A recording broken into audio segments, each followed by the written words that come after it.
Hi, welcome to my channel. Today we're going to make cranberry orange almond cookies. So let's get started. So first things first, we're going to cream the butter. And we got here half a cup of butter. Now this is room temperature butter, all kinds of sticky. Just dump it in there. And to that, let's put, we got 3/4 of a cup of sugar. You can put a full cup if you like them sweet. They come up plenty sweet, but you know, this much works for me. And just kind of sort of mix it fairly well. Maybe we should have got out the spatula. Yeah, that's what I should have done. So let me get the spatula out. This thing does not want to cooperate. So I'll just kind of do like that, cream it together. You don't have to wait for the sugar to fully melt, just to mix it in. Just like so, just like you're making regular cookies. Now these are going to end up nice and soft on the inside and a little bit crispy, crunchy on the outside, just like you want a good cookie to be, and full of cranberry and orange flavor. And we're also going to add a little bit of almond extract so you can tell you're eating almonds. There we go. Bad idea with that. Okay, so we got this done. So nice and creamy, close enough. This is obviously being a cookie, very quick, very easy to set up, to bring together. So what we're going to do is put 3 kinds of different flavors, make them nice and flavorful. We're going to put a full teaspoon of vanilla extract. This is the real vanilla extract. If you use the imitation one, use a little bit less. It's really has a very strong flavor. Personally, I don't dig it. And then we're going to put just half a teaspoon of almond extract. Depends on the kind you use. This one, particular one I'm using, really strong. So half a teaspoon should be more than enough. Okay, and we're going to put about 1.5 teaspoons, maybe 2 teaspoons of orange extract. So you can make this with orange zest. If you make it with orange zest, mix it with the sugar and use as much as you like. The kind of oranges I have access to, the zest is really bitter for some weird reason, so basically I never use it. I tried using it, tried different ways, doesn't work. So just make your life easier, use orange extract, comes out nice and orange every time. Okay, so we got that mess done. So to that we're going to put a whole egg. Let's crack it, dump it in there.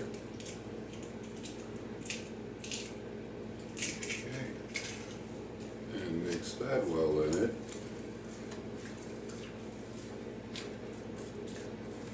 You might want to get your egg out of the refrigerator. Just leave it out for a little bit.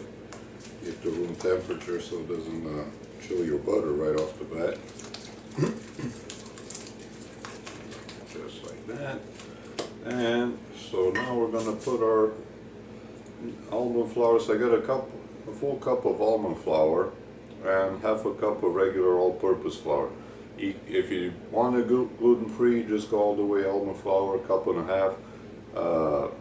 I don't like, I like a little bit of rise in them, so I put a little bit of regular all-purpose flour. So 1 cup of almond flour, 1/2 cup of all-purpose, dump it in there. You don't have to worry about writing the recipe down, I'll put it down in the description for you. And over here I got half a teaspoon of salt, half a teaspoon of baking powder.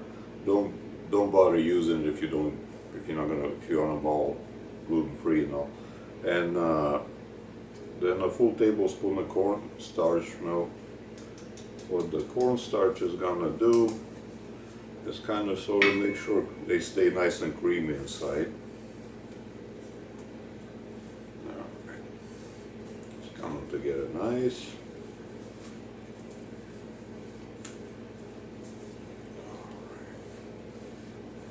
Let me sniff it. Oh yeah, it's got a nice orange flavor. I always love the cranberry and orange together.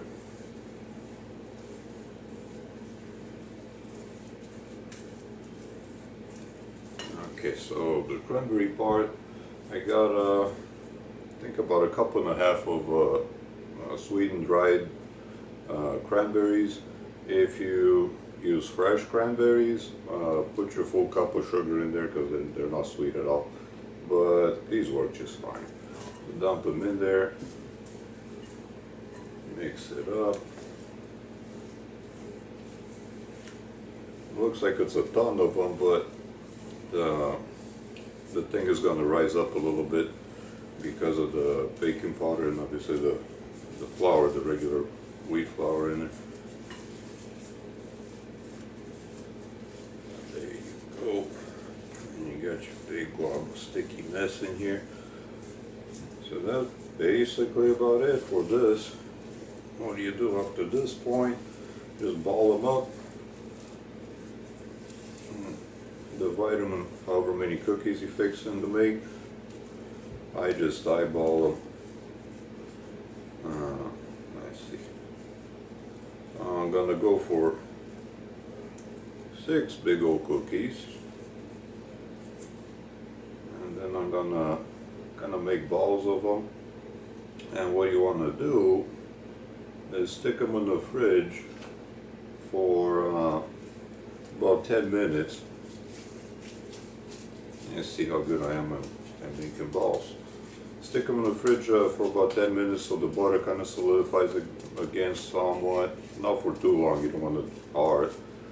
And I don't make a ball out of it, I just make a round circle. Put them in your baking pan. Make sure you line it with some parchment paper, that way your cookies won't stick. I just use the bottom of my broiler pan, works really good.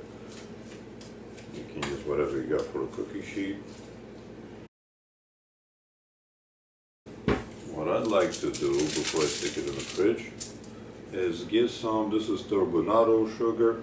It's a really coarse ground sugar. It's has a slight caramelly flavor to it. I like to put this stuff on a lot of things, including cookies. So sprinkle it on a little bit. As much as you want. That will give a extra crunch to the top of your cookies when you go eat them. So stick these, like I said, in the fridge for about 10 minutes, and then preheat your oven while they're chilling. Preheat your oven to 350 and bake these on the middle rack of your oven. Never bake cookies on the low rack of your oven. What will happen is they're going to burn on the bottom, and you don't want that. Okay, so we got this done. So I'll show you what they look like when they're done. Okay, so here's the almond cookies. I got them out of the oven about half an hour ago or so. Important thing with these, when you get them out of the oven, don't fiddle with them. Leave them be on your baking tray for about half an hour. Because what will happen is what I did. I tried to slide them out and they break. They're really, really soft and tender when you pull them out of the oven. After they cool off, they set, they harden a little bit, so you can grab them, you can fiddle with them, you can put them on a cooling rack like I did.